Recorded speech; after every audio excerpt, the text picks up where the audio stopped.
अक्सर ये सवाल उठता है कि कुछ लोग कारोबार में इतने कामयाब कैसे हो जाते हैं।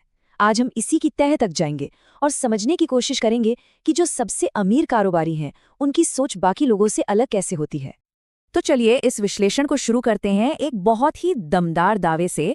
दावा ये है कि बनिया, मारवाड़ी, सिंधी जैसे जो समुदाय हैं, उनकी कामयाबी के पीछे एक बहुत बड़ी वजह है, और वो है उनका 2400 घंटे हर चीज में सिर्फ और सिर्फ पैसे कमाने के मौके ढूंढना।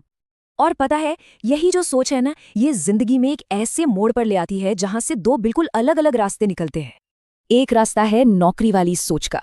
यहाँ पर घर में अक्सर यही सिखाया जाता है कि भाई अच्छी तरह पढ़ो लिखो ताकि एक अच्छी सेफ सिक्योर नौकरी मिल जाए। और फिर दूसरा रास्ता है धंधे वाली सोच का। यहाँ नौकरी को पसंद नहीं किया जाता, बल्कि ये माना जाता है कि 5,000 रुपये लगाकर भी कोई छोटा मोटा धंधा शुरू कर लिया जाए तो वो नौकरी से कहीं बेहतर है।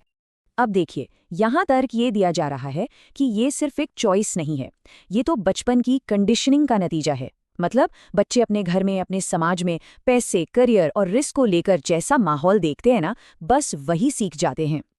और सोच का ये जो फर्क है, ये पढ़ाई लिखाई जैसी एकदम बेसिक चीज के मतलब को भी पूरी तरह से बदल देता है। तो फिर सवाल ये उठता है कि भाई पढ़ाई का असली मकसद आखिर है क्या? तो यहाँ पर दो अलग अलग वजहें सामने आती हैं। एक ग्रुप के लिए पढ़ाई का सीधा सा मतलब है एक अच्छी नौकरी पाना।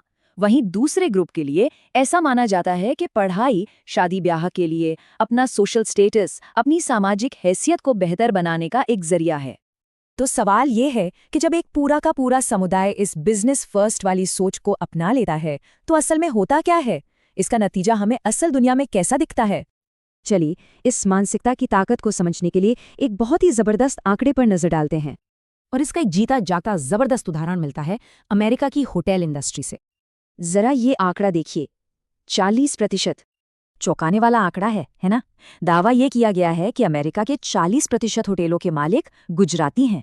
और ये इस बात का जीता जागता सबूत है कि कैसे एक खास तरह की सोच, एक खास माइंडसेट किसी को दूसरे देश में भी जाकर एक पूरी की पूरी इंडस्ट्री पर छा जाने में मदद कर सकता है। और देखिए, ये सिर्फ एक ही समुदाय की कहानी नहीं है। यहाँ मारवाड़ी, अग्रवाल और सिंधी जैसे कई और समुदायों का भी जिक्र है जिन्होंने इसी एंटरप्रेन्योरियल सोच के दम पर जबरदस्त कामयाबी हासिल की है। तो फिर इस पूरे विश्लेषण का निचोड़ क्या निकलता है? सार क्या है? बात घूम फिरकर बस एक ही चीज पर आ जाती है, और वो है माइंडसेट, यानी कि सोच। इस विश्लेषण के मुताबिक किसी की मानसिकता ही उसका भविष्य तय करती है। और यहीं पर यह विश्लेषण हमें एक आखिरी लेकिन सबसे जरूरी सवाल के साथ छोड़ जाता है कि किसी की अपनी सोच उसे आखिर किस रास्ते पर लेकर जा रही है।